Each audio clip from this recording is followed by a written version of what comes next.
So I got all the information down. I actually wrote a piece in Skeptical Inquirer about it. And then I said, well, let me contact NBC. So I called up I called up one of the media contacts for NBC. And I said, yeah, you might want to know that in your new show that you're promoting, the person that your series is supposedly built on apparently lied to you, because she claimed NBC. I mean, not only is she saying this is information that's being put out on the NBC website about her. You should know that apparently her claims don't check out, and I gave her the contact information for Texas Rangers and the Glendale Police. Said, call them up if you don't believe me. And she was very defensive. Like, well, we have tens of thousands of employees, and we can't be expected to to thoroughly research the biographies and the curriculum vitae for each one of them. I said, well, I'm sure that's true. The problem is that you're claiming to base this on your new series on this person. This isn't just anybody. This isn't the janitor. This is the premise of your new show. You might want to know that her claims can be debunked with a couple phone calls. At which point I got, I don't think I like your tone. Well, so I answered, I don't like your tone either. Fix the website. At that point, the conversation ended rather abruptly. And oddly enough, within a week, in fact, the section on the NBC website about Medium had been removed. NBC, the website for Medium no longer claims that those particular claims about her working for Glendale. So I was pleased I got something out of it. The one was a real bitch. Anyway, interestingly enough, there's about a half dozen or so sort of name brand psychic detectives. Most of them are probably familiar to some of you. There's Sylvia Brown, of course, Alison Dubois, Noreen Rainier. Carla Barron is another one. She had a show called Haunting Evidence. And actually, the haunting evidence case, virtually all psychic detectives, oddly enough, are women. There are, I can think of one or two male psychic detectives. Interestingly enough, most of those are gay.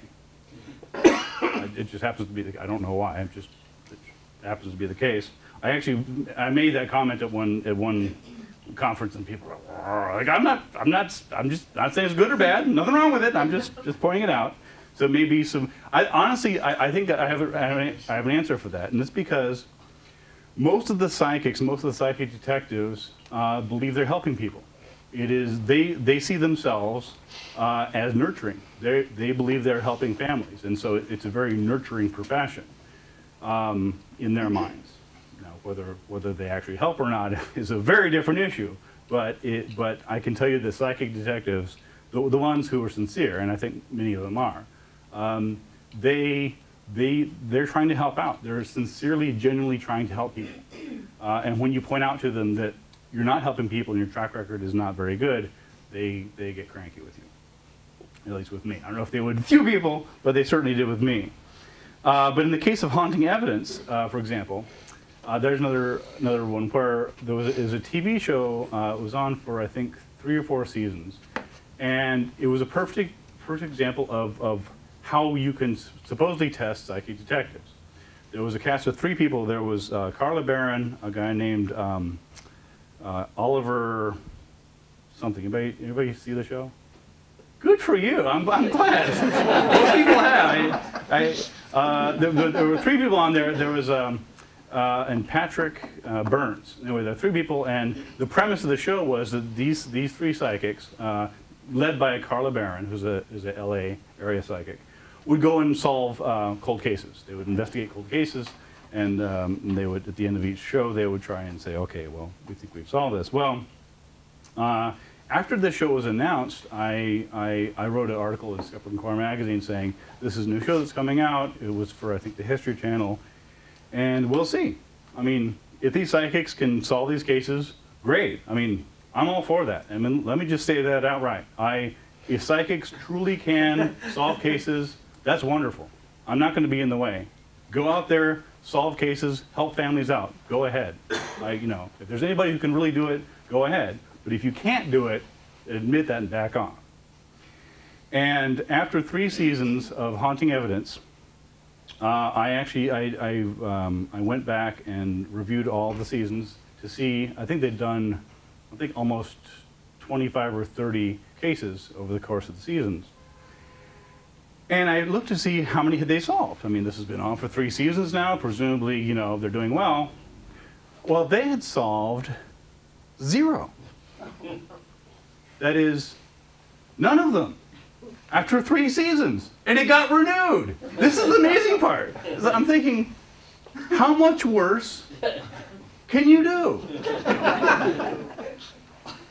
You haven't solved any cases, and the executive's like, yeah, we want you on for another season because you won't solve any more cases. It was baffling to me.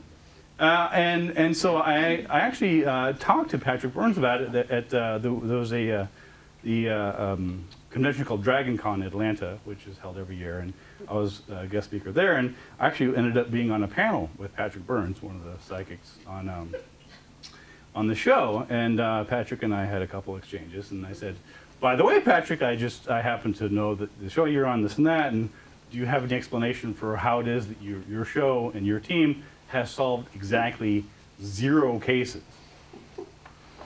And he tried to bring up a case of a woman named Katie Sepich. There is one case that he claims he kind of claims to have solved, it kind of not. And as it turns out, the Katie Sepich case, I actually know a fair amount about because it happened in Las Cruces, in New Mexico, where I live.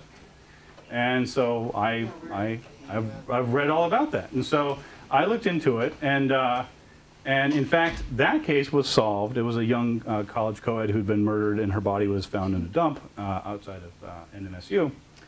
And on the website, on his website, Patrick Burns has said, you know, you'll be amazed, you know, when you see the information that John J. Oliver, the third psychic, had come up with regarding this person. So I started looking into it. Well, the DA says something very different.